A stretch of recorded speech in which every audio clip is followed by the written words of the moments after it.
Hey everybody, it's Scott. I hope you're doing great. I wanted to just send another video your way. I haven't really communicated too much with everybody. It's been kind of a whirlwind for me lately. It's in a good way, so I feel really good about that. So sorry I haven't made a video in a few weeks. So um, enough of that because you don't want to watch videos of somebody complaining that they haven't done videos.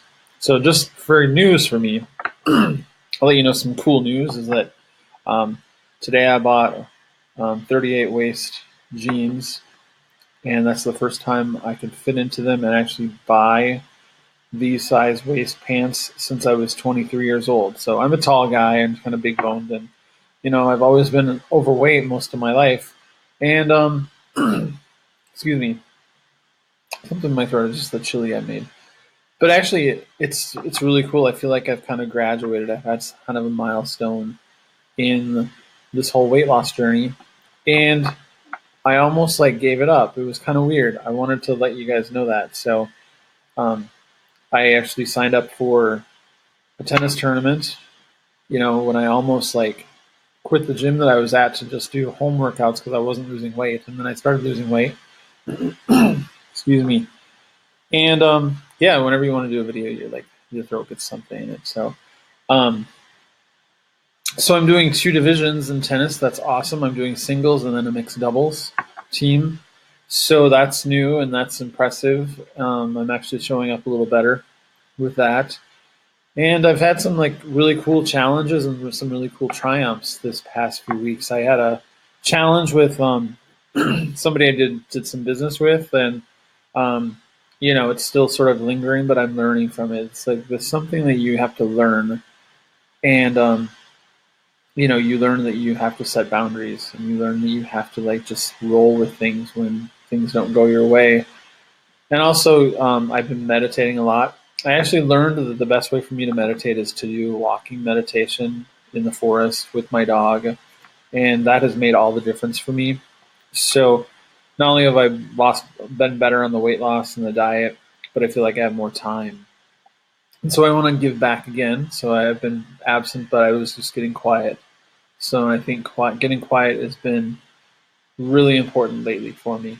And I just want to thank you for sticking with me. And I've been quiet for a few weeks. But I wanted to give you some more video content. So um, I've been redoing stuff with the Wildwood Tarot lately, and so I've just been kind of revisiting that and pulling out images, and it's hitting me in a different way than it has before. Usually, I've been um, very open to just the greenwood energies, but the wildwood seems to be hitting me differently right now, and I'm not sure what that is because I love my greenwood tarot deck. It's very rare. It's based on this whole system, but for some reason, there's something coming through that this wildwood tarot deck is really, really communicating to me, and maybe it's the newness of it, maybe it's the shifting of it. Um, Maybe it's just some of these cool images of Will Worthington that sometimes later on after you put something down that it hits you differently, or maybe it's because I've changed a little bit and I've let myself change by going into the woods, by getting quiet and finding out what's a little more important for me.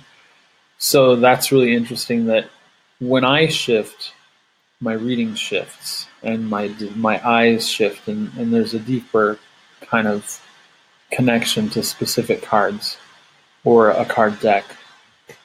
And seasonally, I know that that happens with me too because I was very connected to the fairies over Imbolc, and you know they're back in the box. I apologize. I wanted to say something today though that was really on my heart about how to be a good reader, and something that I really want to emphasize that I think that needs to be said, and it just came out of my head, and I know that I don't want to sound arrogant when I say things like this. I don't want to sound like I'm the expert because everyone here is a reader and an intuitive in their own right. But maybe like I can offer up some tips that just need some reiteration or need somebody else speaking them to kind of bring them to the forefront while people are thinking about these things and giving card readings and being intuitive. So the first thing I just want to like say first and foremost, if you're a reader, and you're reading for other people, I would say the most important thing that you can give of yourself is, and I'm going to be harsh with saying this, it's the only way I know how to say it, is that you need to give a shit about that other person. You need to care about the person that you're giving the reading to. You need to be very present with the question they ask you. Even if you don't see them, even if it's something that you see on a piece of paper or in an email, you need to care. You need to genuinely care about that other person who's actually offered you this question. And whatever comes up, and if they actually ask you a really horrible question about like what's going on with me, I've had so much loss in my life, you have to care enough to actually tell them, my heart goes out to you. I think that's a very important thing to be as a reader. You need to have your heart open enough to care about someone else. And with a lot of us, I'll be honest, a lot of us who are tarot readers, who are card readers, oracle readers, we're not the popular folks. We're not the ones who got all the attention growing up. We're often the misfits. We're often the artists, the folks who are the writers, the misunderstood folks. And so sometimes we are not like the greatest at sharing of ourselves because I'll just say it, like when you grow up as a misfit, sometimes it's hard for you to behave the way society wants you to. And why should you anyway? However, there's an extreme to that, and it takes a lot of growth to kind of like if you have a question from someone who has completely different views than you do, you still have to care about them. You still have to be in a space where you give a shit about that person's life and that person's feelings, and that you're giving a reading for a highest good. Just being in that space is so important. And I think that's the number one thing you can give to anybody who comes to you for reading is just your presence and your caring and connection with them. That's the biggest thing. And it goes beyond the cards. It goes beyond the artwork. It goes beyond the rules of the cards. It goes beyond how you were taught to read. It's that caring connection that makes so much difference. It's not about the cards for a lot of people. A lot of people come to you looking for answers of questions that they may not know how to answer in traditional means. And so that in itself gives you like the responsibility to really be open. How far can you stretch your heart to be open?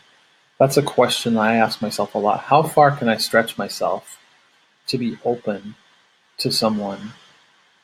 And how am I going to act when I'm called upon to be that open? How am I going to act when I'm gotten this question that I feel is like so far beyond my scope? How am I going to act? How am I going to reach back? How do I reach back in compassion first? I think that's the biggest task we have as card readers for other people. It's not about the cards, like I said. It's not about the card stock. It's not about how it shuffles. It's not about your spread. It's not about whether it's an Oracle or Lenormand or whether it's a Rider-Waite-Smith clone. It's about this connection. It's about the privilege of having a connection with another human being who's looking for answers, who's actually come to you saying, this is my heart. This is what's on it. And maybe you can pull something out of whatever tool you have to give me some new insights, because those new insights might help move me forward, and they might help me get out of a situation that I don't know how to handle. And if you can approach a reading like that you will really actually care and actually have a connection with someone, if you're able to have a connection through video or through, if you do things in the mail or email, and you type things out, take that extra time to have a connection. That connection it's not about you getting paid. It's about you helping, and hopefully like you know that, and that when you actually help someone, and you put your gift out to the world in the compassionate way, that you trust that abundance is going to come back to you. Maybe it's just a price tag that you put on, and that's the abundance exchange. That's fine. But the first thing to do when you're a reader is to care about that person on the other side of the cards from you. The cards are there to hold space. They're not there to separate. It's not a reader and a receiver. It's two individuals. It's two souls, exchanging information and retrieving information and hopefully moving forward. And whatever advice you give to someone else, I hope that you take it for yourself. That's so important too. Like, if I get a reading and it says something that is really important for that other person across from me, I hope that that's something that I am able to take into my heart as well. But that's a lesson for me too, so that I know that I have to do that work as well. If I am going to tell someone that they need to change, or that there's a shift coming on, and there's something with an ancestor, well, I better be able to know that that's also work I have to do. That's a part of like this connectedness that we feel. It's not about me having the answers. It's not necessarily even about the cards having the answers, really. It's about this divine intuition that has answers for all of us. And the stories that we hear from other people are parts of the suffering of the world. And to hold that suffering in the world is something we're called to do. If you believe in any sort of Buddhism stuff, really learning about that as I meditate, that, part of loving kindness and the pillar is just that we hold that suffering that we know that is part of the world, and we're the space to hold it. Because we ourselves, in lifetime after lifetime, if you believe in that, have done all of these things. And so there really is no separation. Someone who's done atrocious things in this lifetime, we've done them too. Some president who's like, animalistic about his own desires and egos, well, that's part of us too. We can't separate ourselves that easily. If we're offended by someone else's actions, we have to look at that part of ourselves that is that as well. So, and that's part of compassion and caring. So all of these cards, as much as they reflect an experience of a reader in front of us, they reflect our own experience, our own soul coming back to look at us as it looks at them. It's that whole idea of like that whole namaste, the may the Buddha in me, that part of divine peacefulness and lovingness in me, reach out and recognize that Buddha in you, that divine, peaceful, loving presence of you. So I think that's the most important thing that we can bring to our folks that we read for, is that whole acceptance, compassion, and care. So hope you like this video.